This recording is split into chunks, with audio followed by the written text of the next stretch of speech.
நான் பண்ணுற சமையலுக்கும் நான் பேச போகிற டாப்பிக்கும் சம்மந்தமே கிடையாதுங்க. ஆனால் நான் சொல்கிறது என்னமோ 100க்கு 100 உண்மை. மற்றவங்க நல்லா இருக்கணும்னு சொல்லி நம்ம நினச்சேன்னா அதை விட 1000 மடங்கு நம்ம நல்லா இருப்போம். அடுத்தவங்க கெட்டு போகணும்னு நம்ம நினச்சா நினச்ச நிமிஷமே நம்மளுக்கு கெட்டது ரெடியாக இருக்குங்க. இது தெரியாமல் தான் நிறைய பேர் வந்து அடுத்தவங்களுக்கு கெட்டது நினைக்கிறது, கெடுதல் பண்ணுறது, அவங்க அப்படி போயிடணும் இப்படி போயிடணும்னு சொல்லி அவங்களுக்கே அவங்க வந்து வழிவகுத்துட்டு இருக்காங்க. இதை சொன்னால் யாரும் நம்ப மாட்டாங்க. ஆனால் அதுதான் உண்மை. என்னைக்கு நம்ம எல்லாரும் நல்லா இருக்கணும்னு சொல்லி நினைக்கும் அன்னைக்கு நம்ம ரொம்பவே நல்லா இருப்போம். நம்ம பெரியவங்கெல்லாம் சாமி கும்பிட்றத பார்த்துருக்கீங்களா? எல்லாரும் நல்லா இருக்கணும் கடவுளே அப்படின்னு சொல்லி தான் கும்பிடுவாங்க. என்னைக்கு ஒருவன் அடுத்தவன் நல்லா இருக்கணும்னு நினைக்கிறானோ அன்னைக்கே நம்மளுக்கான நல்ல நேரம் ஸ்டார்ட் ஆயிடுச்சுன்னு அர்த்தம். இது புரியாமல் தான் சிலர்லாம் வாழ்ந்துட்டு இருக்காங்க. நீ பெருசு, நான் பெருசு, உனக்கு இப்படி எனக்கு அப்படின்னு சொல்லிட்டு தேவையில்லாமல் அவங்கவுங்களே அவங்களுடைய ஒரு தரத்தை குறைச்சிக்கிட்டு ஒரு குறுகிய மனப்பான்மையோடு இருக்காங்க. அந்த மாதிரி ஆளுங்க ஒரு காலத்திலையும் முன்னேற மாட்டாங்க. அதே கூட்டுக்குள்ள அப்படியே தான் கஷ்டப்பட்டுட்டு தான் இருப்பாங்க. முடிஞ்ச அளவுக்கு எல்லாருக்கும் நல்லது பண்ணுவோம், இல்லையா வாயை மூடிக்கிட்டு இருப்போம். அதுதான் என்னோட கான்செப்ட். யாரை விட யாருமே குறைஞ்சவங்க கிடையாது. அவங்கவுங்களுக்குன்னு ஒரு தகுதி இருக்கு. அவங்க வழியை பார்த்துட்டு அவங்கவுங்க போய்கிட்டு இருக்கணும். சும்மா போட்டி பொறாமை இதெல்லாம் பட்டு நம்மளுக்கு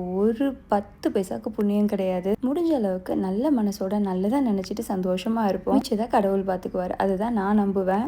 நான் சொல்றது எந்த அளவுக்கு உண்மைன்னு சொல்லிட்டு நீங்களே நினைச்சு பாருங்க. நான் வந்து இது பேசுறதுனால யாருக்கும் ஹர்ட் ஆச்சுன்னா தப்பா நினைச்சுக்கிடாதீங்க. விஜய் சொன்ன மாதிரி தான் நல்லா இருப்போம் நல்லா இருப்போம், நம்ம எல்லாரும் நல்லா இருப்போம் அப்படின்னு சொல்லிட்டு நம்மளுடைய வழியை பார்த்து போயிட்டே இருக்கணும். இந்த வீடியோ உங்க எல்லாருக்கும் பிடிச்சிருக்கும்னு நினைக்கிறேன். Thank you so much. பை.